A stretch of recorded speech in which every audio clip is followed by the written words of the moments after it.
On May 26, a group of hikers traversed the Papenfuss Trout Stream 5 miles south of Lynxville. The hike was the latest addition to the Mississippi Valley Conservancy's Linked to the Land series of free outdoor events. Representatives from the Coulee Region Audubon Society were also present to help lead the trip with the Mississippi Valley Conservancy's own George Howe. The hike began with Howe's explanation of how private citizens need to help in the purchasing of land for the purpose of protecting it. Now there are more acres of land preserved by groups like us and with private landowners with these conservation agreements than there are acres in the national park system. There's almost 40 million acres of land, so this is the way that we're going to save the beautiful natural world that we've been blessed with. The government can't buy enough land to save the habitat and the agricultural land that we need. Private citizens are going to have to step up and preserve things, make a commitment to the land that they love. That's really what it's all about. The hike took the participants through fields and around streams and eventually into hardwood forests. Just a few words about the hardwood forest. The hardwood forest in the blufflands here is a great resource. You know, not only does it provide our #1 cash crop, which isn't corn or soybeans, it's hardwood timber, but it's a fabulous place for wildlife, especially important to migratory birds.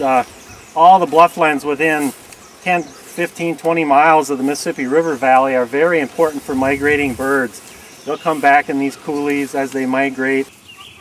Fred Lesher of the Coulee Region Audubon Society had some interesting information to share about birds found in the area. The rarest bird was the hardest to hear was an Acadian flycatcher, which I heard up here. There's a very short, it just says creep, high pitched, and that's it. And I think several of you heard it. Yeah.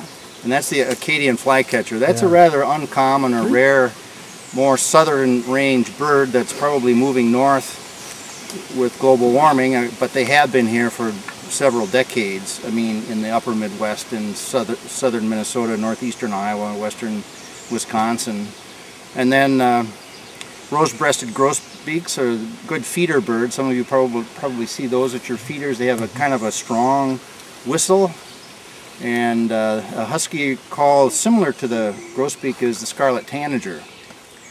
And those three we have heard on the way up, and of course house wrens, red-eyed vireos, the towhee, eastern towhee, is sort of a big robin-sized bird with the white outer tail feathers, and red-tailed hawk. The hike concluded with a quarter-mile trek up a hill to see a Native American burial mound. The Papenfuss Property hike proved to be an exciting and educational entry to the MVC's Linked to the Land series. To get more information on future hikes and other events sponsored by the Mississippi Valley Conservancy, visit the MVC's website at www.mississippiValleyConservancy.org.